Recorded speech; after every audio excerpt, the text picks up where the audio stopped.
Hope Mphulwane joins us in the studio. Hope, a very good evening to you. Let's start with just a brief definition of what Art2Business is, and then link it to the education technology, which I mentioned was featured in terms of the partnership you have going.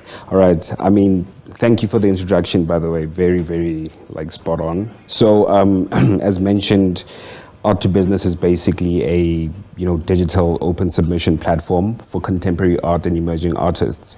That was sort of the initial implementation that we had in mind when we conceptualized the entire idea.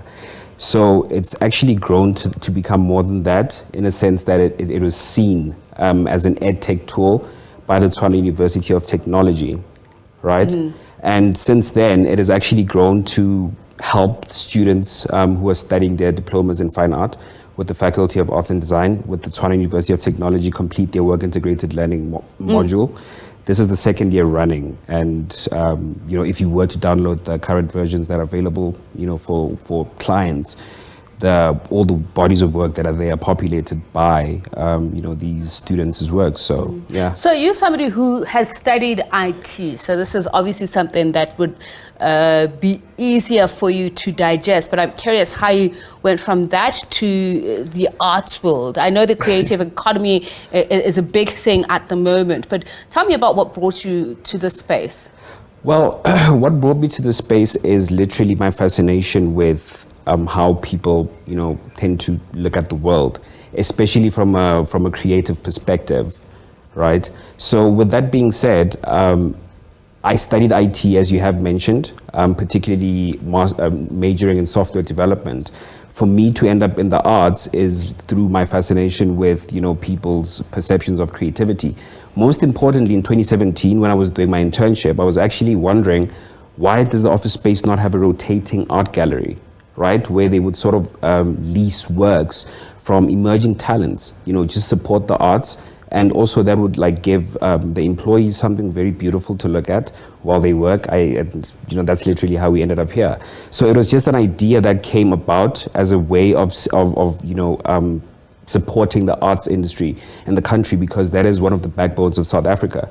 Without the arts, our diversity is sort of lost. So, yeah. So you're saying you're hoping to launch this at Arts Fair next year in Cape Town, and you say there are already some artists who will be under the spotlights. Tell us a little bit more about those artists, how they stand to benefit. For somebody who is listening to you, is thinking, okay, so, and also I'm just thinking about the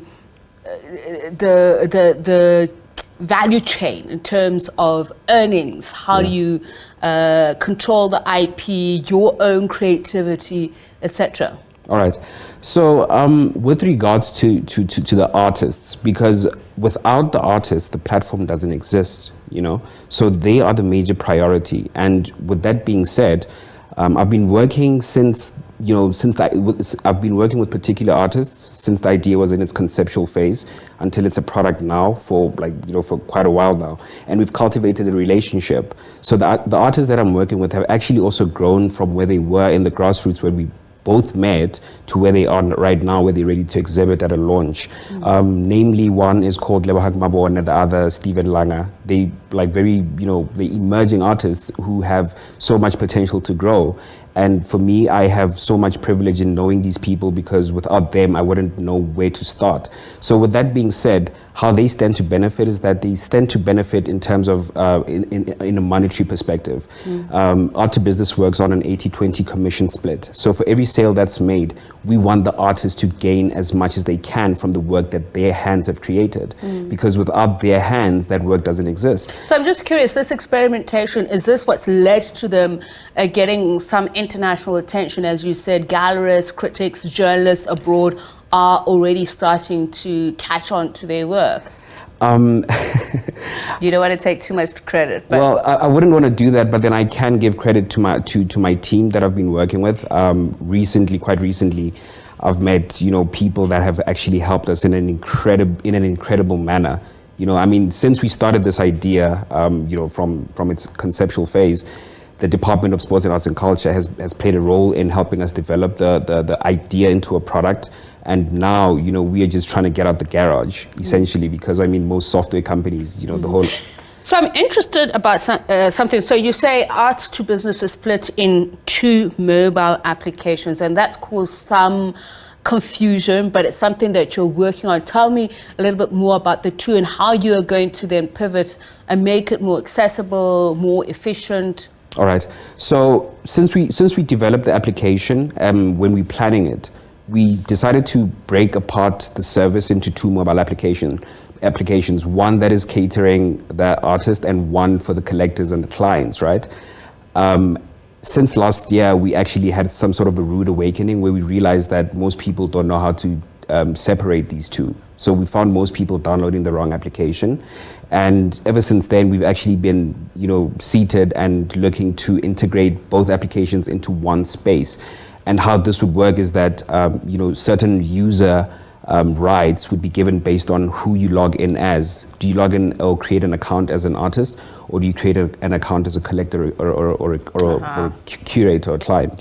So obviously you then directed according precisely. So at the end of the day, it's all going to be one platform. So Art2Business is going to be Art2Business and not Art2Business client and Art2Business artist as it currently stands right now. So I mentioned at the introduction, as we wrap up the year, I think a lot of us have New Year's resolutions, especially the youth. A lot of people are out of work. Yeah. The creative economy has been badly hit by COVID-19. Just trying to get back on even keel where people pay you for your worth, your value. How do you convince young people out there to work on this? Because a lot of us would probably think, well, listen to me, count myself as young people, but why not?